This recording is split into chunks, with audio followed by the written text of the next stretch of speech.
Welcome to Creating a Culture of Innovation. Our main goal with this podcast is to highlight up-and-coming or growing businesses that want to show off their culture and what makes them stand out with technology.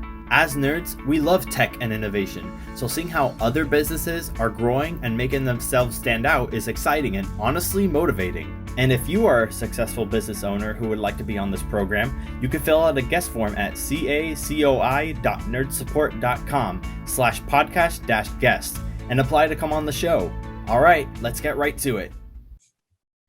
Hello, everyone. Welcome back to the Creating a Culture of Innovation podcast. I'm your host, Romeo Garcia, and I'm joined today by another business leader who's cultivating a culture within his business, Jim Barnish. Jim is the founder of Orchid, which is a management consultant company looking to create value and accelerate growth for other impact-driven companies. Thanks for coming on, Jim. Welcome to the show. How are you doing? Thanks for having me. Doing great.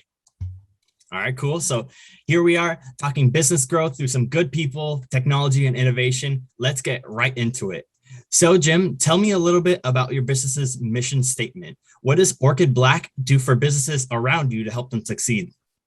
Yeah, so imagine you're a tech founder, entrepreneur, CEO, owner, and you've built a strong company. By many means, you've hit a lot of targets, but you might be missing others. And you might be just a little bit stuck, if you will, whether that's 5 million, 10 million, 20 million, 50 million in revenue. You wonder how you could potentially grow your business more than you have and how you might be able to sell it at the same time and maximize the value of that company. Ultimately, you're wondering if there's anyone out there that can help you understand exactly how much your company could be worth and how to get there. And someone that would be willing to align their compensation model with that growth, because why wouldn't they if they can actually help you? There really wasn't anything in the market like this. And there was a lot of consulting groups, a lot of private equity groups that did a portion of what we do. But what we really focus on and our mission is helping founders make their businesses worth so much more. So that they don't have to imagine how to do it anymore. We can show them the way and help them get there. That's great. What we need now is leaders helping each other out to succeed in their business, especially now. So that's great. Sounds like a pretty good origin story, but trying to go into specifics, what made you want to start your business and what is your superhero origin story?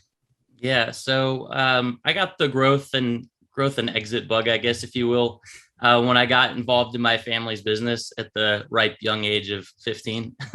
I got thrown into organic growth inorganic growth or M&A for the family business. And because the family business trusted the family with the business, like most families do, you got started pretty early. So my origin story was really kind of having a fast track of learning around M&A. I spent the last 2 decades since then working as an entrepreneur, an operator, even a venture capitalist for a short stint, all for technology companies that were all looking to make their business worth a lot more, just like my family was when I got involved in the family business.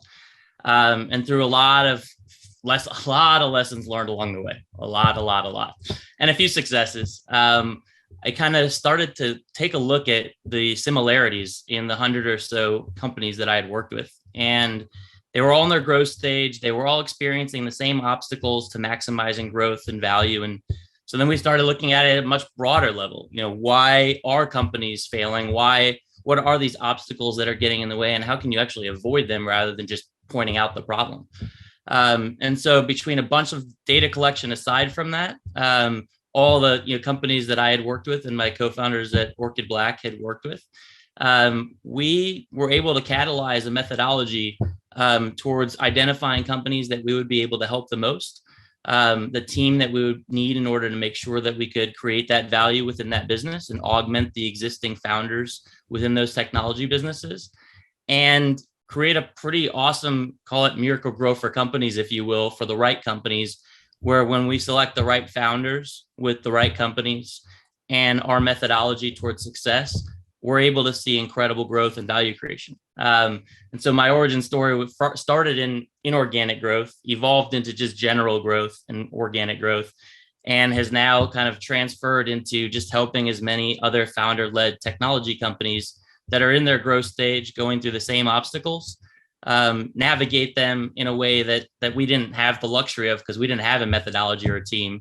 helping us through all those lessons learned along those ways throughout my early years. And so, that's from origin to here. All it is growth. And that's what I'm passionate about. That's what I'll be doing for the rest of my life, and doing it for growth stage technology companies that are typically, really great at a lot of things like building products, but not always building great companies, is a major passion of mine. And I'll be doing it for the rest of my life. Well, it's definitely a strong start. I'll say myself, when I was 15, I was running laps around a track and field track. So definitely pretty good origin story, if I do say so. Okay, going into the next question, what are some of the things your business values most in regards to serving your clients? Yeah. So we know it all starts with talent, or, our employees, our employee value proposition. And we know that talent is a major differentiator for us. Our team's a mix of experienced operators, and the next generation of experienced operators who all want to grow their careers in an exciting place. And we know that if we bring in the right people and we train them the right way and invest in them, and make sure people want to work for us, then that value proposition will translate to our customers. I didn't mention the way that we diagnose companies, clients that we can help the most, but ultimately it starts with our value creation assessment, or our VCA. And part of that talent and that employee and market value proposition is that intersection of the people that we have working on that VCA to make sure that we're both training companies how to make their businesses worth so much more, and our talent how to make businesses worth so much more, so we can grow and scale our own business.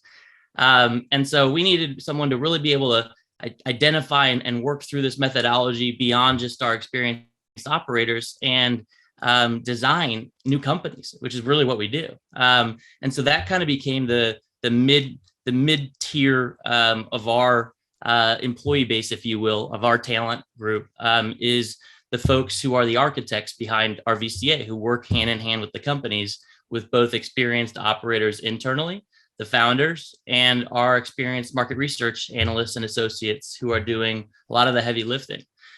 So when you ask how that connects back to the value that we bring to clients, it's first to diagnose the what of how a company can grow, which is that process where the employee value proposition meets the company value proposition.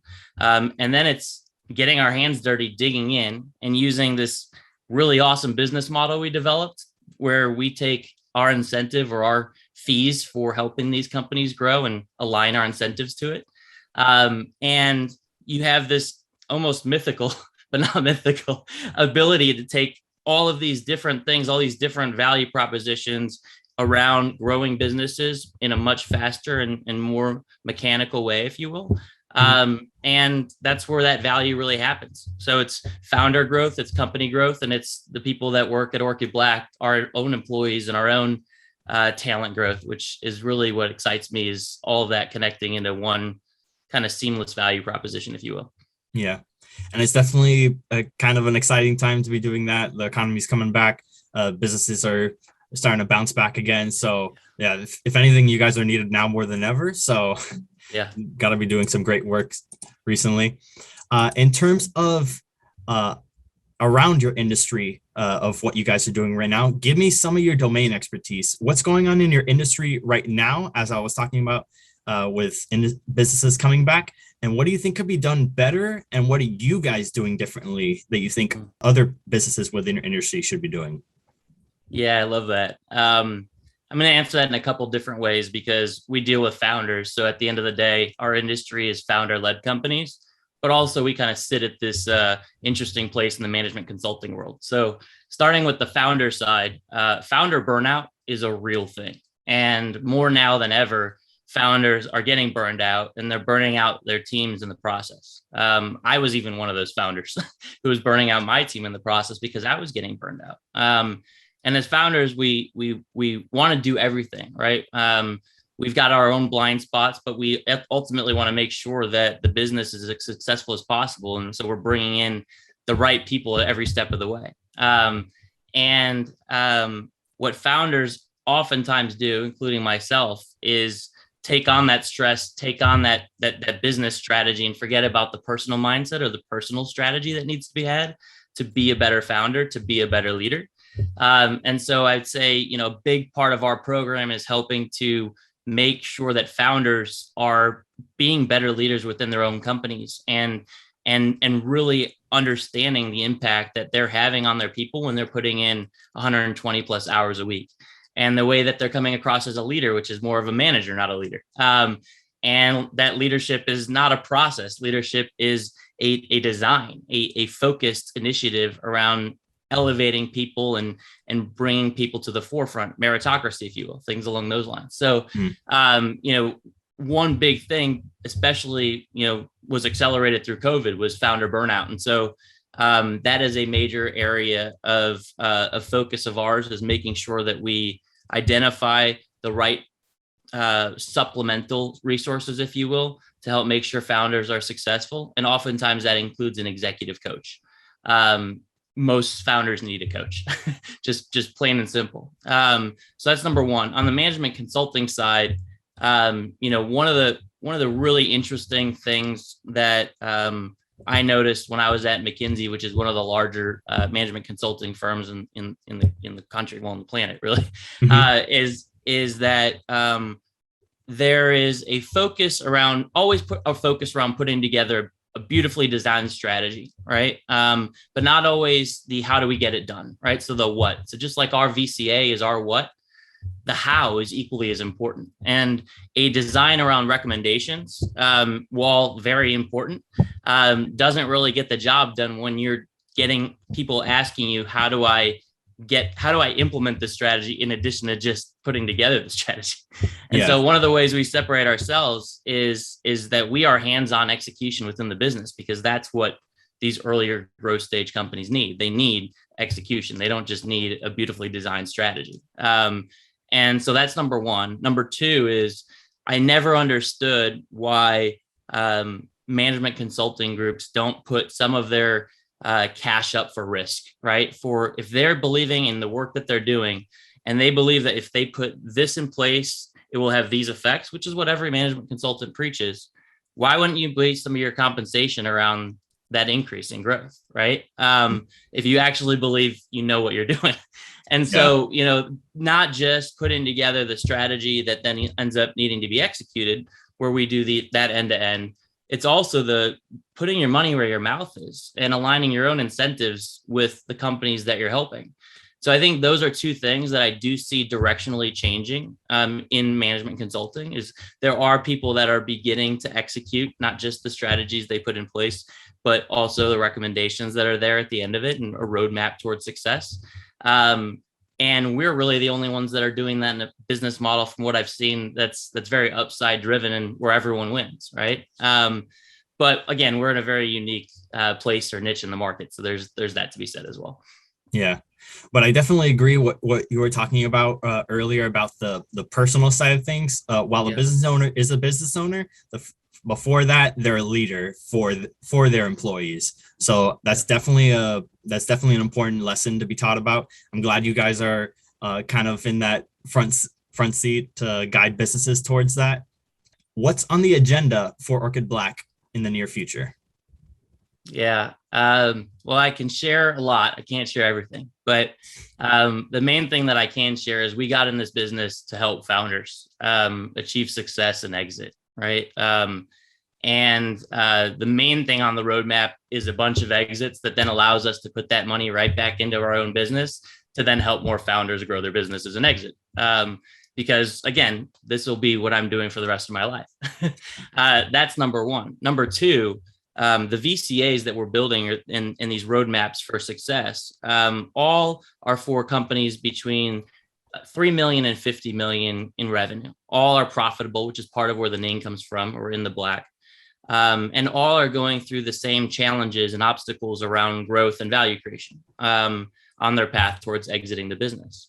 And so we're collecting data that nobody's really been collecting in the market. There's a lot of valuation data, right? There's a lot of individual company data, but nothing has been aggregated around what helps make companies grow and how to make sure that if X happens, then Y happens as well, Nothing's ever been developed like that for these types of companies, growth stage businesses, tech growth stage businesses in the market. And so what I'm most excited about is being able to leverage this data that we've been collecting to help more companies at a much broader scale, right? Take that methodology, accompany it with data, and teach people to be able to do this on their own once we've got enough data points to be able to, kind of have that methodology that we're comfortable enough, doesn't need the experts. And that's a long ways away. But it's little by little every day getting a little bit closer. And so what I'm excited about is just being able to teach more founders how to build their own businesses better than ever before. And that's just gonna continue to evolve over time, but super excited about it. That's for sure. Yeah. Well, I'm excited too, Jim. It sounds like you're very confident on where you guys are headed. I'll make sure to follow you guys on that, because I definitely want to see where you guys are going. Even though I'm not a business owner, I'd like to see those inspirational stories that you're talking about. And I wish you the best of luck. Well, it was great talking to you. But before we go, where can the audience find you? And do you possibly have anything to share with them? Yeah. So shoot me a message on LinkedIn. You can find me at Jim Barnish Jr. or Grow Smart, Grow Fast. And what I have to share with them most is my time. So if you shoot me a message, I take office hours every week. And I'm happy to use some of those office hours to see if I can help you personally, career-wise, or even just maybe even help you grow your business or get you to the right person. So feel free to reach out. LinkedIn, Jim Barnish Jr., Grow Smart, Grow Fast. Perfect. Nice and sweet. All right. Well, you heard the man. Go give him a click. Go give him a follow and connect on LinkedIn. So again, Jim from Orchid Black, everyone. Thank you so much for stopping by, and thank you for cultivating a culture of innovation within your business. All right. We'll see you all next time. Bye. Hey, Roman here. Thank you so much for listening to Creating a Culture of Innovation. Again, if you are a successful business owner who would like to be on this program, you could fill out a guest form at cacoi.nerdsupport.com/podcast-guest and apply to come on the show. If you got something out of this episode, give it a like and share it on social media. Or if you know someone who would be a great guest, tag them and make sure to include the hashtag Creating a Culture of Innovation. Want to learn more about us? Visit our website at nerdsupport.com or follow us on LinkedIn, Facebook, Twitter, or Instagram at nerdsupport. Thanks for listening in, and we hope you'll stop by next time.